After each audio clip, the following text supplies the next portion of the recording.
Halo semuanya, selamat datang di PTK Review. Bagaimana kabarnya? Aku harap kalian semua baik-baik saja. Pada kesempatan kali ini, saya akan membahas film yang berjudul Pending Train. Film ini menceritakan kisah penumpang kereta yang terjebak fenomena ekstrim, di mana gerbong kereta yang mereka tumpangi tiba-tiba berpindah ke suatu dunia atau dunia lain. Namun kondisi dunia ini telah hancur, sehingga mereka harus berjuang bertahan hidup melawan kelaparan yang mengancam nyawa dan mencari cara untuk kembali ke dunianya. Baiklah, tanpa banyak ngomong di awal, langsung saja kita masuk ke ceritanya.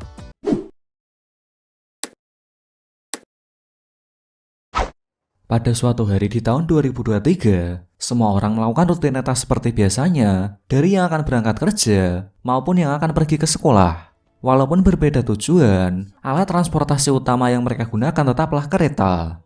Mungkin mereka biasanya tak mendekati orang asing, tapi dalam beberapa saat saja, mereka akan bersama orang yang tak dikenali sama sekali dan berada begitu dekat hanya dengan menaiki kereta yang ruangannya begitu sempit. Dalam waktu yang singkat ini, biasanya mereka gunakan untuk melakukan kegiatan sederhana tanpa mempedulikan siapa dan apa yang dilakukan orang-orang di sekitar mereka. Semua berpikir kalau hari ini adalah hari biasa seperti kemarin. Padahal gerbong kereta yang mereka naiki itu tidak akan tiba di tempat tujuan. Beberapa saat kemudian secara serempak, muncul notifikasi peringatan gempa bumi di ponsel para penumpang. Muncul getaran tak wajar yang secara perlahan, tapi yang pasti guncangannya semakin besar, yang mengakibatkan seluruh penumpang terhempas hingga terjatuh tepat ketika kereta masuki terowongan. Semua penumpang yang ada di dalam gerbong tak tahu apa yang sedang terjadi. Mereka merasa panik dan secara berhamburan keluar dari dalam kereta. Namun tak ada yang satupun mengetahui di manakah tempat mereka berada saat ini. Karena di sekitar mereka hanya terlihat hamparan tumbuh-tumbuhan, seolah mereka ada di hutan. Sama sekali tak ada sinyal, sehingga ponsel juga tak dapat digunakan untuk membuat panggilan darurat. Salah satu dari penumpang yang bernama Yuto Shirahama merupakan seorang petugas pemadam kebakaran. Berbeda dengan yang lain, dia langsung memikirkan keamanan semua penumpang dan memikirkan bagaimana caranya evakuasi, seperti memeriksa keadaan penumpang yang mungkin terluka akibat peristiwa ini. Yuto tidak sendirian, karena ada seorang penumpang wanita bernama Sai Hatano yang ternyata mengenali dia. Diketahui Sai merupakan seorang guru olahraga di salah satu SMA. Sementara itu terjadi kepanikan di stasiun kereta, di mana pihak kepolisian menemukan bahwa ada 2 gerbong kereta yang terputus dan menghilang secara misterius. Mereka sungguh tidak mengerti bagaimana benda sebesar dan seberat itu lenyap begitu saja. Padahal mereka sudah menyusuri terowongan, tapi sedikit pun tak ada tanda-tanda ataupun jejak yang tertinggal.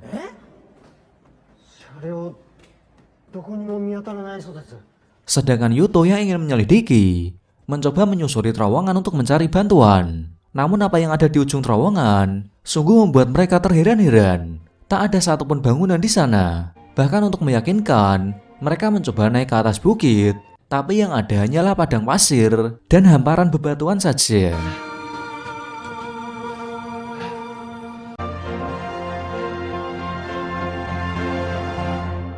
Mereka bertiga sungguh bingung. Sebenarnya saat ini mereka ada di mana? Beberapa penumpang menduga kalau gerbong kereta yang mereka tumpangi telah terlempar ke suatu tempat. Tapi ini sangat aneh, sebab di sini tak ada penduduk, tak ada kota, dan juga tak ada komunikasi. Satu-satunya yang masuk akal hanyalah terowongan kereta. Terlalu banyak keanehan, sehingga sulit mengatakan kalau ini cuma kecelakaan biasa. Saat ini penumpang yang teridentifikasi ada 46 orang, kecuali seorang pria bernama Naoya Kayashima. Sepertinya dia punya suatu alasan kenapa menutupi identitasnya. Hingga 7 jam berlalu mereka masih belum diselamatkan. Bahkan suara helikopter pun tak terdengar sama sekali. Seorang penumpang bernama Rena, dia merasa lapar. Oleh sebab itu ia secara diam-diam memeriksa isi tas Naoya dengan tujuan menemukan makanan. Tapi yang ia temukan adalah gunting dan surat dari penjara. Atas penemuan ini, Rena menuduh Naoya sebagai penjahat sekaligus mantan napi. Naoya sama sekali tak menepis tuduhan itu.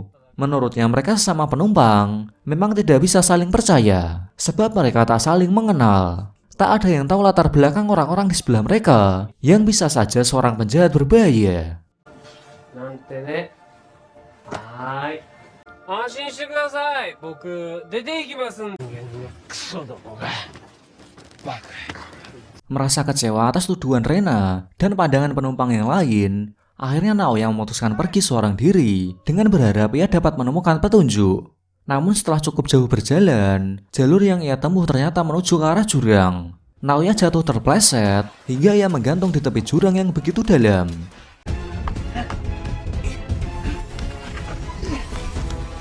Dengan hanya bergantung di akar pohon, Naoya tak punya waktu banyak untuk terus bertahan. Untungnya ada Yuto dan Sae yang datang menyelamatkannya.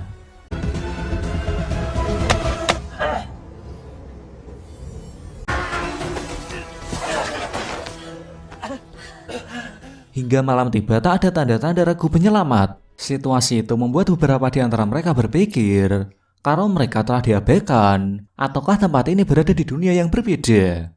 Apalagi di arah barat dan timur cuma ada padang pasir dan jurang. Bagaimana caranya mereka bisa bertahan di sana jika bantuan tak kunjung datang, tanpa air, tanpa makanan dan obat-obatan? Seluruh uang yang mereka bawa pun jadi tak bernilai lagi. Keadaan yang sangat kacau ini mulai membuat mereka menjadi berpikir negatif. Tapi sebagai seorang petugas damkar, Yuto tetap merasa bertanggung jawab atas setiap nyawa yang ada di gerbong kereta ini. Sebab ia sudah berjanji pada seniornya kalau dia akan terus menyelamatkan nyawa sebanyak mungkin. Sikap yang dimiliki Yuto itulah yang membuat saya kagum padanya.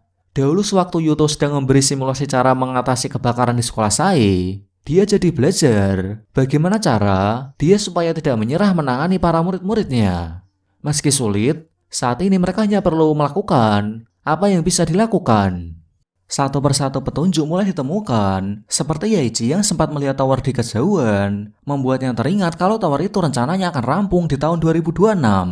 Lalu Kazuma juga menemukan kaleng minuman dengan tanggal produksi tahun 2026. Ini sangat aneh karena seharusnya mereka ada di tahun 2023. Hal ini diperkuat dengan apa yang ditemukan Sode Kato yang seorang ahli botani. Ia menemukan penggunaan tanaman transgenik yang seharusnya membutuhkan waktu penelitian selama 30 tahun. Apa ini artinya? Mereka berada 30 tahun di masa depan. Jika memang seperti itu, ini sungguh di luar nurul. Mereka tak punya pilihan lain selain berada di tempat itu. Tak ada air, makanan, bahkan komunikasi. Dan semuanya seakan terhenti layaknya dunia yang ditunda. Sementara di tahun 2023, berita mulai mengabarkan insiden yang mengakibatkan 2 gerbong kereta menghilang secara misterius.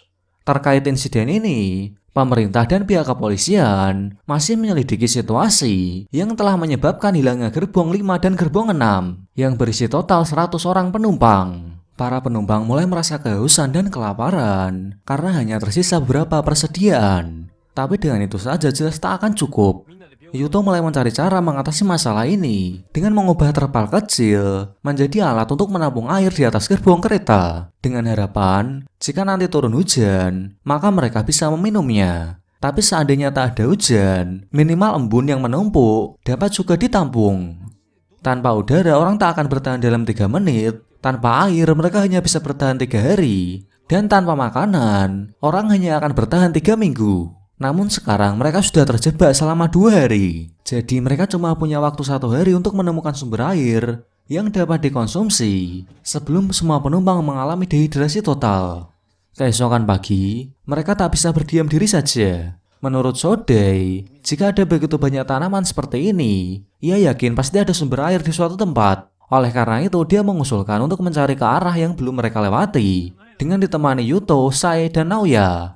Mereka bergegas menyusuri hutan ke arah utara. Setelah lama berjalan dan melewati medan yang berliku-liku, Naoya menemukan bahwa di jalur yang mereka lalui ada kodok dan tanahnya juga lembab. Kalau seperti ini berarti ada sumber air yang sudah sangat dekat. Usaha dan perjuangan mereka tidaklah sia-sia, karena di sana mereka benar-benar menemukan sumber air mengalir yang dapat diminum.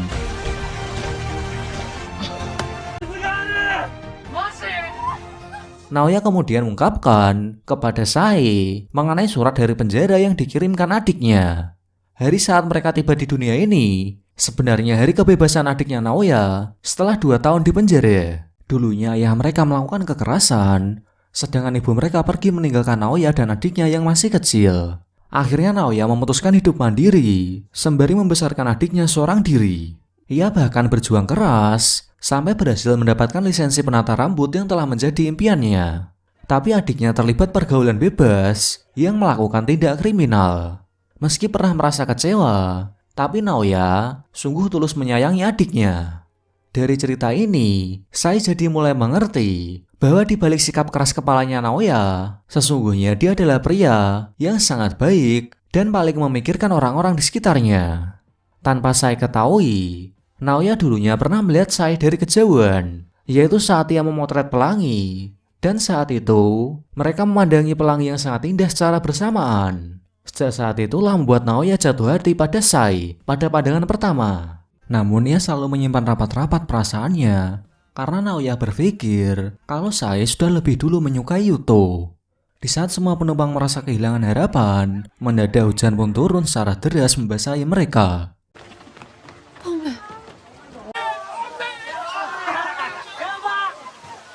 Hal ini membuat mereka serasa hidup kembali dan langsung menyiapkan alat-alat untuk menampung air.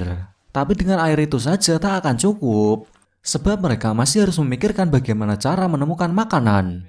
Kali ini ada banyak penumpang yang mulai mau bergerak membantu mencari apa saja yang bisa dimakan.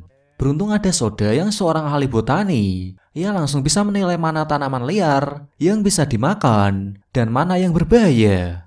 Ketika sedang ngobrol, Rena memberikan buah yang ia temukan kepada Sai untuk dicoba.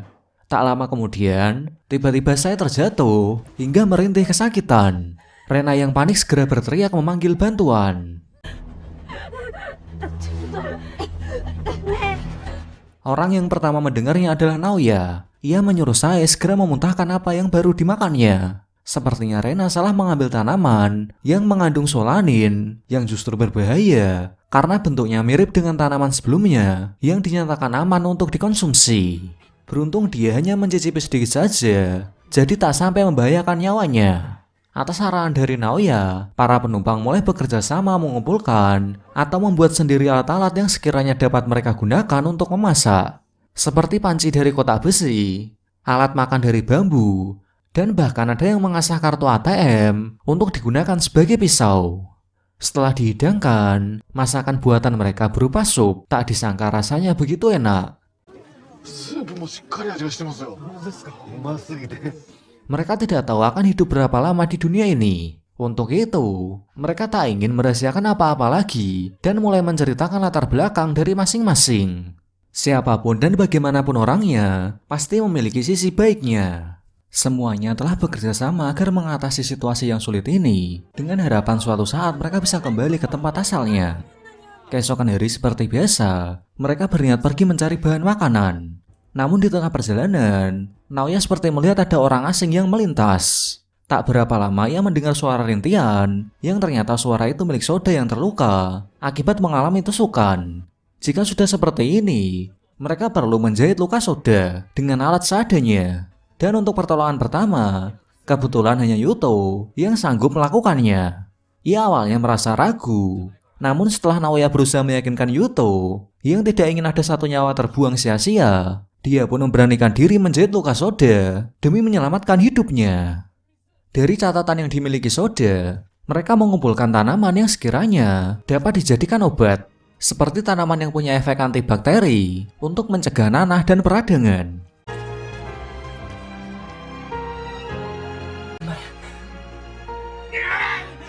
Setelah tertidur 3 hari 3 malam, kondisi Soda berangsur pulih dan akhirnya mampu membuka matanya kembali. Yang masih menjadi misteri, siapakah orang yang telah menusuk Soda? Ini artinya ada orang lain selain mereka di tempat ini. Berdasarkan saran dari Yaichi yang bekerja di perusahaan keamanan, mereka menyusun rencana menangkap si pelaku dengan cara memasang jebakan di beberapa titik.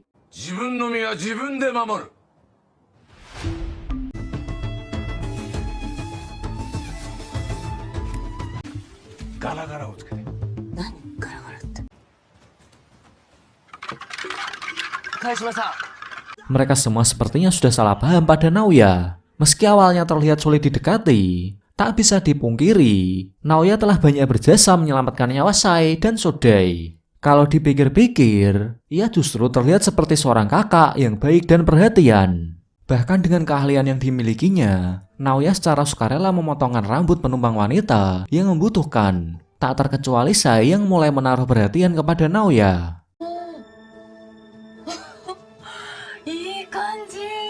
Beberapa saat kemudian, mereka mendengar suara dari jebakan yang telah mereka pasang. Yuto bersama Sai pun bergegas ke lokasi. Di sana mereka menemukan ada seorang bocah yang terkena jebakan. Tapi anak itu berhasil lolos, lalu mencoba melarikan diri ke arah selatan. Dalam proses pengejaran, langkah mereka harus terhenti saat keduanya melihat kalau di sana ternyata ada sungai. Anak itu bilang kalau dia akan memanggil ibunya, jadi mereka diminta menunggu di sana sampai ia kembali. Rupanya Naoya sempat mendengar, kemudian menyusul mereka sampai ke tempat itu. Sembari menunggu, Yuto menceritakan masa lalunya saat bertugas sebagai pemadam kebakaran. Ada suatu insiden yang telah menyebabkan seniornya mengalami kecelakaan, dan itu akibat Yuto yang bertindak tanpa izin. Sejak saat itu seniornya dirawat di rumah sakit dan tidak bisa berjalan lagi, sehingga Yuto selalu menyalahkan dirinya atas kejadian tersebut. Tak lama kemudian, bocah itu benar-benar kembali dan memperbolehkan mereka mengikutinya. Sungguh di luar dugaan mereka, kalau di tempat yang belum pernah mereka lalui itu, ternyata ada gerbong kereta lain yang juga terdampar. Dari sinilah mereka baru menyadari bahwa penumpang dari gerbong 6 mengalami kejadian yang sama seperti mereka.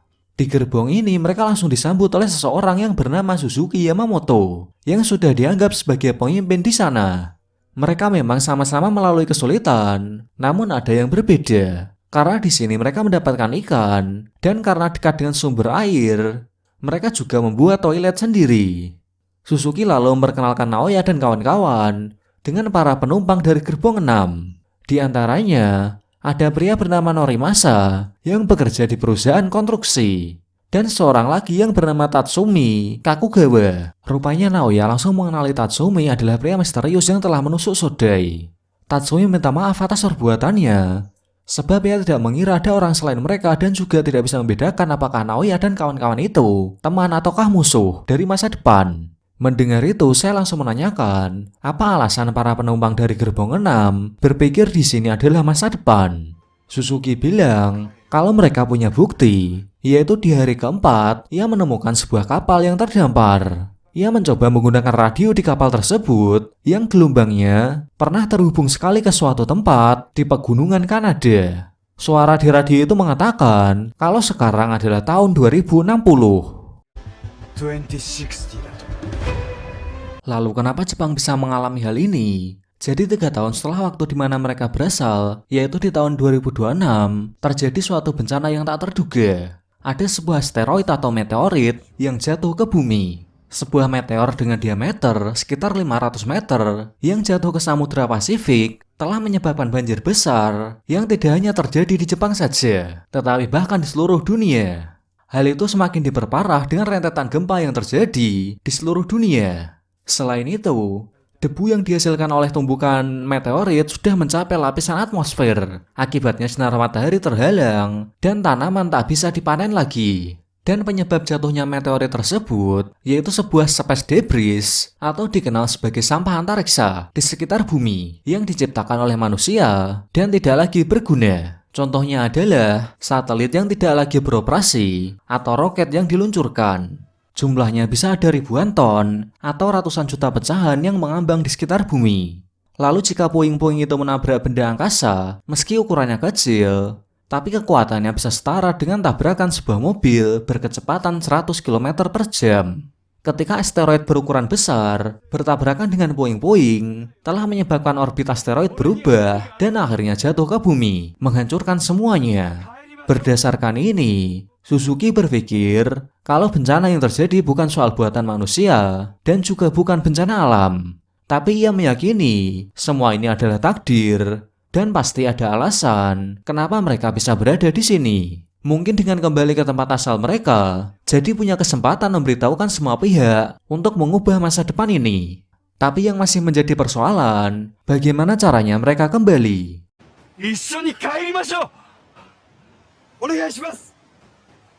Keesokan harinya, Sai dan Reina yang sedang menyusuri hutan secara tak sengaja menemukan mayat manusia yang telah dikubur. Mereka kemudian dikepung oleh para penumpang pria dari gerbong 6. Rena memberontak dan berhasil kabur untuk mengabari teman-temannya yang lain. Namun saya masih terjebak di sana, sehingga Naoya dan Yuto bergegas mencarinya. Saya terus dikejar oleh pria-pria itu yang berniat menangkapnya. Karena tidak punya petunjuk apa-apa, Naoya mencari hingga ke dalam gerbong 6. Tapi di sana ia secara kebetulan menemukan kursi yang sengaja ditutupi dan ada noda darah di atasnya. Akhirnya Suzuki menceritakan tentang insiden saat kereta mereka berpindah ke masa depan. Di antara penumpang gerbong 6, ternyata ada seorang kriminal yang mengancam akan membunuh orang di sana. Suzuki ingin menyelamatkan orang tersebut, namun ia malah tak sengaja membuat si penjahat terbunuh. Mayat si penjahat itulah yang ditemukan oleh Sai dan Rena. Sejak insiden itu, semua penumpang memperlakukan Suzuki sebagai pemimpin. Sementara Sai, ia memutuskan bersembunyi di dalam kapal yang terdampar. Di saat itulah ia melihat Suzuki masuk ke kapal dan melakukan panggilan radio. Tapi yang membuat saya kaget, ternyata kabel radio itu terputus. Itu artinya Suzuki telah berbohong kepada mereka. Sialnya lagi, saya yang sedang bersembunyi malah ketahuan oleh Suzuki. Karena kebohongannya sudah terbongkar, Suzuki memberitahukan tentang dirinya yang dulu seorang direktur perusahaan, tapi perusahaannya bangkrut, dan itu bersama dengan kejadian kereta yang membawanya ke masa depan. Suzuki lalu berpikir untuk memulai lagi kerajaannya dari awal di tempat ini. Namun soal cerita bencana itu sungguh kenyataan. Rupanya Suzuki menemukan sebuah buku catatan yang sepertinya milik kru kapal ini. Dan berdasarkan informasi yang tertulis di buku itu, bencana itu memang benar-benar terjadi di tahun 2026. Tapi Suzuki tak mau membiarkan saya membocorkan tentang dirinya kepada yang lain. Saya kemudian diikat dan dikurung di dalam kapal dengan tetap diberi makan dan minuman. Karena keberadaan saya masih belum ditemukan, semua orang di gerbong 5 membuat alat-alat yang dapat mereka gunakan sebagai senjata untuk bertahan jika sewaktu-waktu ada serangan. Warga gerbong 6 jadi salah paham dan berpikir kalau penumpang di gerbong 5 ingin menguasai wilayah mereka. Seperti apa yang diperkirakan, orang-orang dari gerbong 6 secara tiba-tiba datang untuk menyerang gerbong 5.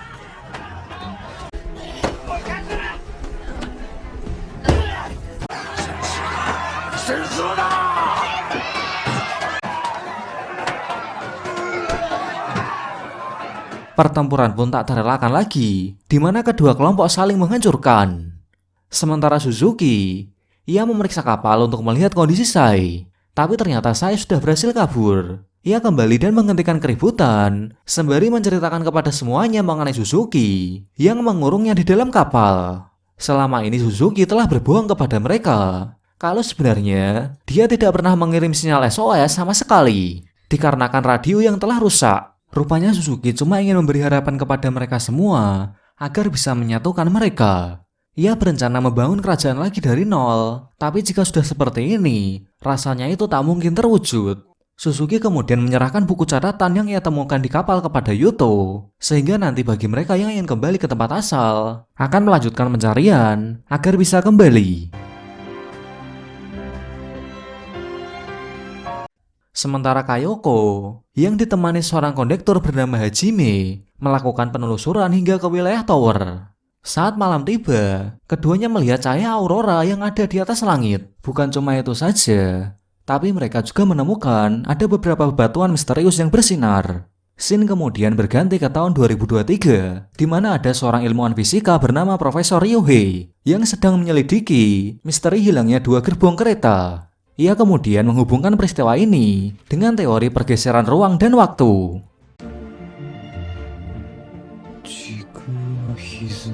Beberapa orang dari gerbong 6 yang ingin kembali satu persatu mulai pindah ke gerbong 5. Batu aneh yang ditemukan Kayoko bisa jadi punya suatu petunjuk. Meski sekarang terlihat seperti batu biasa, tapi saat diterangi aurora, batunya mengeluarkan cahaya. Berdasarkan ciri-cirinya, menurut Sodai batu itu kemungkinan besar adalah pecahan meteoroid, sedangkan aurora yang mereka lihat kemungkinan disebabkan karena gangguan pada magnetosfer kosmik atau radiasi dari partikel bermuatan energi tinggi yang berasal dari luar atmosfer bumi. Sederhananya, jika magnetosfer ini terganggu oleh semacam tumbukan, maka aurora akan menjadi pertanda atas kejadian tersebut. Menurut pengakuan bocah bernama Masaru, ia sempat melihat ada bintang jatuh di hari kereta yang mereka tumpangi berpindah tempat. Hal ini rupanya diperkuat dengan penyelidikan Profesor Ryohei bahwa itu sebenarnya merupakan ledakan supernova, di mana proses ledakan ini menandai akhir kehidupan sebuah bintang. Energi yang dihasilkan saat itu bisa melebihi 1 miliar derajat yang menyebabkan gempa bumi, black hole, dan juga pergeseran ruang dan waktu. Karena terlibat dalam situasi ini, gerbong kereta jadi terhempas melalui wormhole, lalu pindah ke suatu masa yang berbeda. Dalam kasus ini, gerbong kereta dari tahun 2023 mengalami lompatan sekitar 30 tahun dan tiba di tahun 2060. Ini adalah lubang waktu untuk mencapai waktu yang lain. Secara teori, kalau mereka bisa menemukan lubang cacing lagi, ada kemungkinan mereka bisa kembali. Tapi mereka masih tidak tahu bentuk lubang cacing itu seperti apa, berada di mana, dan kapan akan terbuka kembali. Berbeda dengan yang lain, Koharu justru saat ini, dia tidak ingin kembali dikarenakan saat ini ia telah mengandung anaknya Kazuma. Walaupun kembali, ia tak bisa lagi menjadi anak sekolahan dan mungkin akan merepotkan semua orang. Ia merasa belum siap dan tidak tahu lagi harus bagaimana menghadapi hidupnya. Koharu lalu berlari ke tengah hutan, sementara Kazuma dan yang lain mencari keberadaannya. Hujan deras yang turun menyulitkan pencarian, menyebabkan saya terjatuh, terpeleset hingga terkilir. Beruntung ada Naoya yang menyelamatkannya. Saya bingung melihat sikap Naoya yang seakan berusaha menjaga jarak dengannya. Ada perasaan takut di dalam diri Naoya. Ia berpikir semua orang akan pergi meninggalkannya, dan orang yang ia sayangi tak akan pernah kembali lagi. Meski berharap pun, Naoya merasa dia bakal dikhianati, seperti yang terjadi pada adiknya. Kalau seperti itu Naoya berpikir, sebaiknya sejak awal ia hidup sendirian saja dan jangan berharap apa-apa dari siapapun. Saya yang mendengar itu, tiba-tiba memeluk Naoya dari arah belakang. Ia paham, Naoya bukanlah pria penakut yang akan melarikan diri dari masalahnya. Tapi justru Naoya sangat memikirkan orang-orang di sekitarnya. Hujan deras bercampur badai yang menerpa gerbong kereta telah menghancurkan peralatan serta bahan makanan yang sudah susah payah mereka temukan. Yaichi yang pada waktu itu berniat keluar menuju terowongan kereta, tak menyangka di sana benar-benar ada wormhole atau lubang cacing yang langsung menyedot masuk boneka kayunya. Kemungkinan lubang cacing ini terhubung ke dunia asal mereka. Menurut Sodei, akan sangat berbahaya jika mereka mendekatinya tanpa perlindungan apa-apa. Karena jika partikelnya mencapai level time warp, tubuh mereka mungkin akan hancur lebur. Secara perlahan, lubangnya mulai mengecil hingga akhirnya menutup. Sementara di tahun 2023, detektif kita yang sedang menyelidiki terowongan kereta secara kebetulan menemukan boneka kayu milik Yaichi yang terlempar melalui lubang cacing. Naoya yang masih melanjutkan pencarian Koharu akhirnya menemukan gadis itu yang duduk termenung di balik bebatuan. Setelah memikirkan cukup lama, akhirnya Koharu sudah memutuskan akan menjaga anak di dalam kandungannya. Soal lubang cacing, kemungkinan hal itu terbuka akibat badai semalam. Jika terjadi energi alami seperti badai, gempa atau petir, lalu didukung dengan magnetosfer kosmik seperti aurora, semua kondisinya akan terpenuhi, dan kemungkinan lubang cacing itu akan terbuka lagi. Daiki yang sedang mencari bahan makanan, secara tak sengaja menemukan ada kabel listrik yang terkubur. Agar bisa membuka lubang sekali lagi, mereka berencana mengaliri arus listrik untuk menghasilkan medan magnet. Menurut Hajime yang seorang kondektur, jalur kereta ini menyiapkan sumber listrik saat terjadi pemadaman dan energinya bersumber dari sebuah generator listrik. Jadi mereka perlu mencari lokasi fasilitas yang terhubung dengan kabel tersebut. Apalagi mereka diburu waktu, sebab badai sebelumnya telah merusak bahan makanan dan persediaan makanan mereka semakin menipis.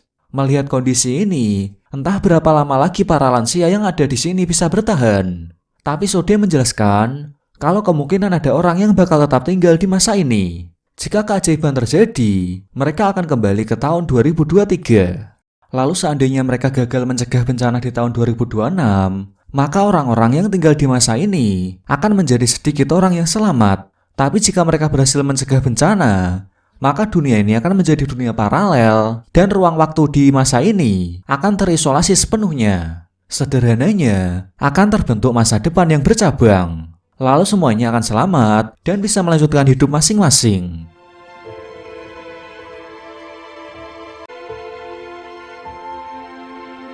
Setelah berpikir cukup lama, Naoya mengungkapkan niatnya untuk tetap tinggal di dunia ini. Sesuai perkataan Sodei, seseorang perlu tetap di sini, bahkan sehingga ia adalah orang terakhir yang tinggal. Ia sebenarnya memikirkan keadaan adiknya, namun ada hal-hal yang mungkin hanya bisa ia lakukan jika tetap di sini. Masa depan itu mungkin bisa diubah, tapi juga ada masa depan yang tak bisa diubah. ここに残れば俺にしかできないこともあるかもしれない。 Sepanjang waktu mereka gunakan hanya untuk menggali dan terus menggali hingga berkilo-kilometer jauhnya. Segala perjuangan yang mereka lakukan tak sia-sia, karena akhirnya kabel listrik itu menuntun mereka menemukan gedung fasilitas generator listrik kereta yang terkubur di bawah tanah.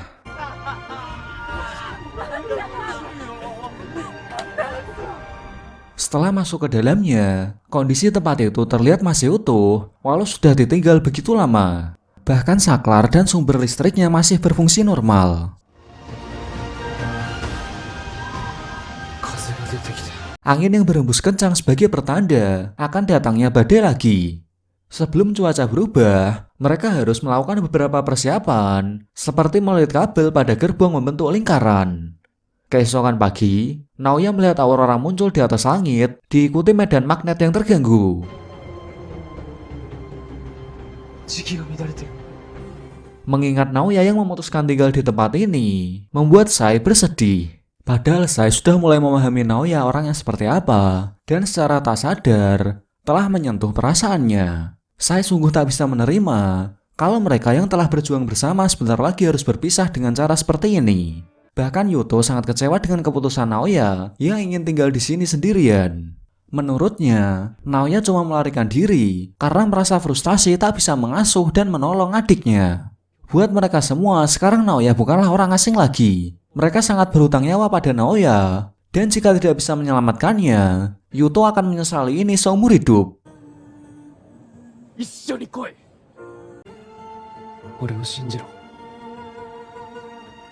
Mereka pun bergegas kembali menuju ke gerbong kereta, sementara Naoya yang akan menyalakan generator listrik.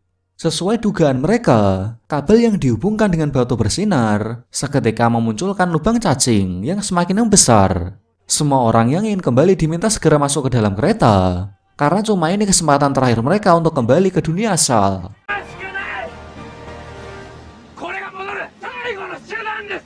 Perkataan Yuto dan Sai sebelumnya telah menyadarkan Naoya kalau sekarang ia tak sendirian lagi. Akan tetapi sewaktu Naoya akan masuk ke dalam kereta, tiba-tiba angin kencang menjatuhkan pohon di hadapannya. Orang-orang dari gerbong 6 yang ikut masuk malah ingin menutupi pintu kereta. Untungnya Yaiji yang datang membantu Naoya agar bisa masuk. Namun energi dari lubang cacing hampir saja mengenai Yaiji, sehingga Naoya berusaha menghalau energi itu menggunakan tangannya. Ia merasa kesakitan, tapi tak menyerah sampai akhirnya berhasil masuk ke dalam kereta. Sedangkan Yaiji, dialah yang memutuskan tidak ikut dan akan menetap di dunia ini. Bersamaan dengan energi hitam yang menyelimuti gerbong, dalam sekejap saja, mereka tersedot masuk ke dalam lubang cacing. Ketika tersadar, ada yang membuka pintu, dan orang itu adalah petugas kereta. Mereka langsung menanyakan sekarang tahun berapa. Petugas itu bilang kalau sekarang tanggal 1 Mei tahun 2026. Ini artinya lubang cacing itu telah membawa mereka melesat sejauh 3 tahun dari asal mereka di tahun 2023.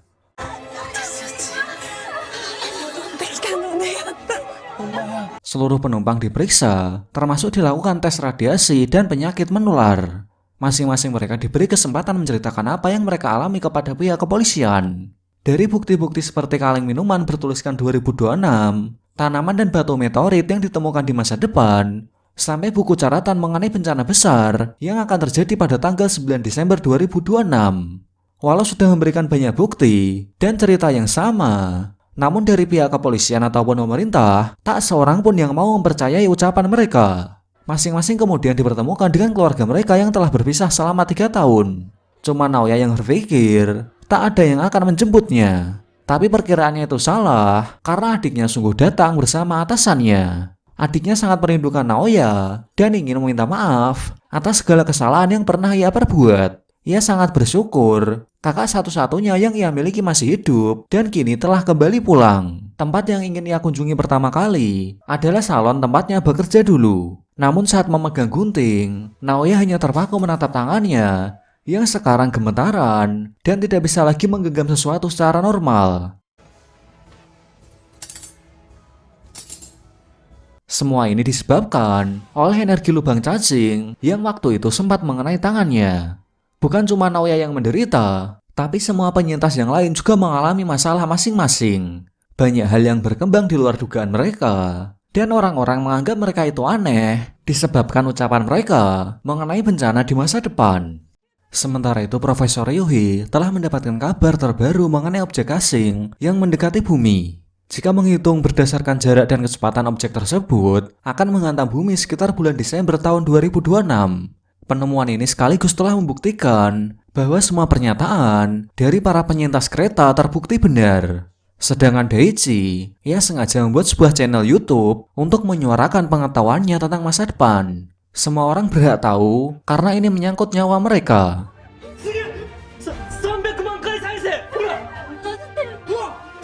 Saat video itu dipublikasikan, masyarakat jadi paham kalau di masa depan, akibat sebuah asteroid jatuh ke bumi, kota tempat mereka berada saat ini pun akan lenyap.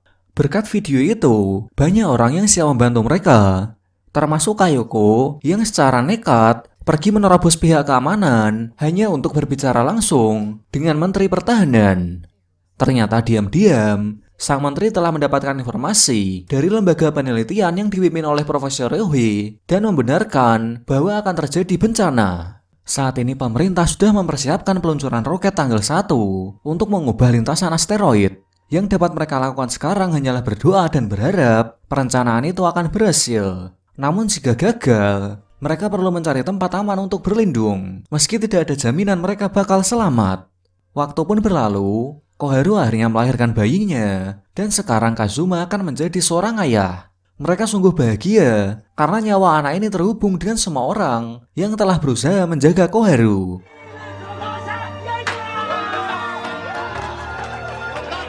Sode mengabarkan bulan depan, roket rahasia akan diluncurkan, dan hasilnya paling lambat akan diketahui 3 hari kemudian. Tapi jika gagal, maka peristiwa bencana di tanggal 9 Desember akan terjadi. Kayoko memberi informasi kalau dia punya kenalan di Swiss, di mana sudah ada infrastruktur pencegahan bencana.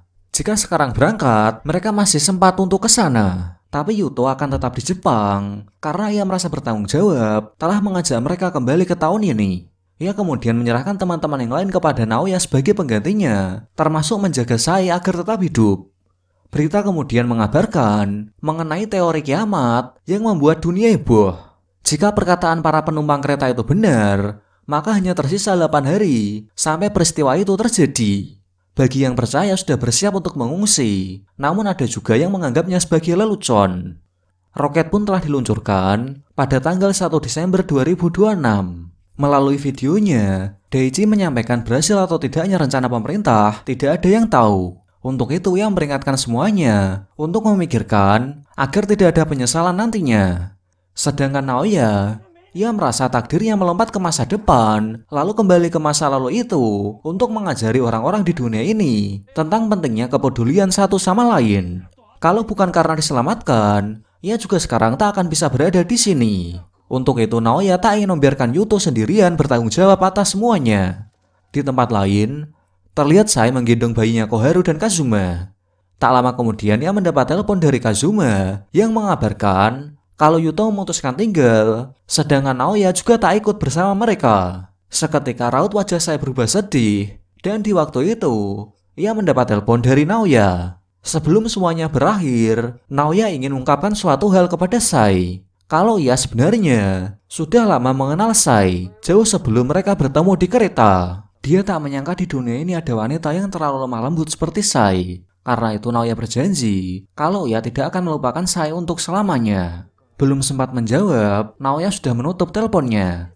Tapi saya sempat mendengar suara yang menandakan Naoya sedang berada di stasiun kereta. Ia pun bergegas menuju stasiun, dan di sana Naoya sangat terkejut melihat Sai yang ternyata bisa menemukannya. Dan dalam lubuk hatinya Sai, dia selalu mendoakan agar tempat ini sedikitnya bisa menjadi tempat yang nyaman bagi Naoya. Karena bagaimanapun, sosok Naoya adalah satu-satunya pria yang mampu mengisi hatinya Sai. Mendengar itu tanpa berkata apa-apa, Naoya langsung mendekap tubuh Sai sebagai salam perpisahan darinya. Berkat pertemuannya dengan Sai, Naoya merasa lebih nyaman menjalani hidupnya hingga saat ini. Di tempat lain, Yuto masih menjalankan tugasnya, mengamankan orang-orang yang ingin mengungsi. Tak disangka, di antara kerumunan orang, ia melihat Naoya yang sedang menuju ke arahnya. Ia berhutang nyawa pada Yuto yang telah menyadarkan dan berkali-kali menyelamatkannya serta tak pernah sekalipun berniat meninggalkannya saat berada di masa depan. Tak bisa dipungkiri, bukan hanya nyawa yang Yuto selamatkan, tapi hati dan perasaan orang-orang di sekitarnya mampu ia tenangkan. Saat ini wujud masa depan itu ada di kereta yang telah mengantarkan teman-teman dan orang yang mereka sayangi. Sementara di tempat lain, Profesor Ryohei mendapatkan kabar mengenai roket yang diluncurkan pemerintah. Dari ekspresi yang ditunjukkan, sepertinya roket itu telah berhasil mengubah lintasan orbit asteroid. Lalu Yaiji di masa depan, ia menjalani hidupnya yang tenang seorang diri, tanpa perlu mengkhawatirkan apapun lagi. Apa yang akan terjadi setelah ini di dunia mereka, antara Naoya dan Yuto masih belum mengetahuinya. Tapi mereka akan mencoba melakukan segala hal yang bermanfaat untuk orang lain demi melindungi senyuman orang-orang yang masih memiliki harapan untuk tetap hidup. Dan dengan ini cerita pun berakhir. Jadi kesimpulannya, kiamat tak jadi terjadi dan masa depan menjadi bercabang, di mana Yaiji berada di masa depan yang lain. Sementara Naoya dan Yuto, mereka menjalani kehidupannya seperti biasa. Baiklah, terima kasih sudah menonton dan sampai bertemu lagi di video selanjutnya.